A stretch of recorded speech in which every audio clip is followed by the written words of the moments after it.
हाणामारीची संभाजीनगरमध्ये मध्यरात्री 2 गटामध्ये तुंबळ हाणामारी झाली। दुचाकीचा धक्का लागल्यानं ही हाणामारी झाल्याचं कळतंय। हाणामारीमध्ये 4 जण जखमी झालेले आहेत।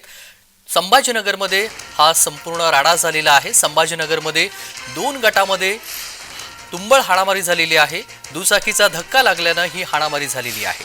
मध्यरात्री 2 गटामध्ये ही हाणामारी झालेली आहे आणि याचं कारण म्हणजे दुचाकीचा धक्का लागल्यानं ही हाणामारी झाली आहे आणि या हाणामारीमध्ये 4 जण जखमी झालेले आहेत।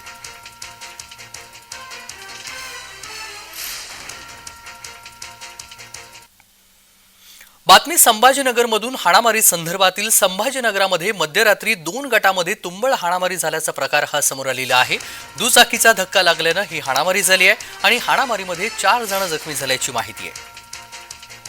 ही दृश्य आपण पाहतोय संभाजीनगरमधील आहेत। केवळ दुचाकीचा धक्का लागल्यानं हाणामारी झालेली आहे। 2 गटामध्ये तुंबळ हाणामारी झालेली आहे। 4 जण जखमी झाल्याची माहिती कळतेय।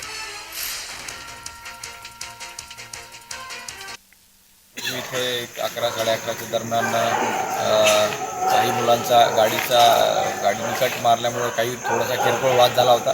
त्यात 3 मुलं जखमी आहेत। हा वाद प्युअरली ते गाडीचा कट लागल्यामुळे झाला होता आणि ते 3 जखमी मुलं त्यांच्यावर घाटी रुग्णालयात उपचार त्यांनी घेतलेला आहे आणि पोलिसांनी त्यांचं स्टेटमेंट घेत आहोत आणि जे कोणी आरोपी याच्यामध्ये आहेत त्यांच्यावर आम्ही कारवाई करत आहोत।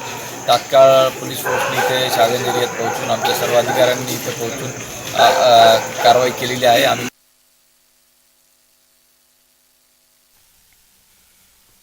आणि या सगळ्या संदर्भात सविस्तर माहिती जाणून घेऊया। विजय चिडे आमचे प्रतिनिधी जोडले गेलेले आहेत। विजय, धक्कादायक प्रकार म्हणावा लागेल, कधीचा प्रकार आहे आणि पोलिसांचं ह्या प्रकारावरती काय म्हणणं आहे?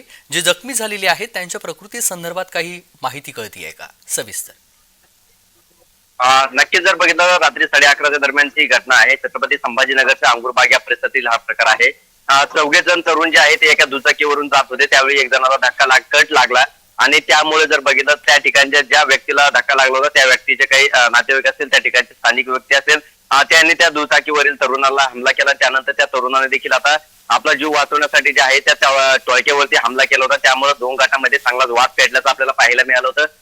त्या दृश्यामध्ये जर बघितलं तर अक्षरशः दोन्ही गट एकमेकांना तुटून पडल्याचे पाहायला मिळतं। हाणामारीचे स्वरूप त्या ठिकाणी झालं होतं। मात्र ही माहिती पोलिसांना तात्काळ मिळता पोलीस उपायुक्त नितीन बागडे यांनी तात्काळ घटनास्थळी दाखल होऊन त्या ठिकाणी मदत केली आहे। संबंधित जे तरुण जे होते टोळके होते त्या दोन्ही टोळक्यांना विस्फोट लावलं होतं। त्यानंतर संबंधित ज्यांच्यावरती कारवाई सध्या करण्यात आली आणि ज्या दुचाकीवरील जे तरुण होते ते त्या टोळक्याकडून जखमी देखील झाले होते। त्या तरुणावरती सध्या छत्रपती संभाजीनगरच्या घाटी रुग्णालयामध्ये उपचार सुद्धा चालू आहे सध्या। तेजस, अगदी धन्यवाद विजय, आपण दिलेल्या सविस्तर माहितीसाठी। बातमी संदर्भातले अपडेट जाणून घेऊ।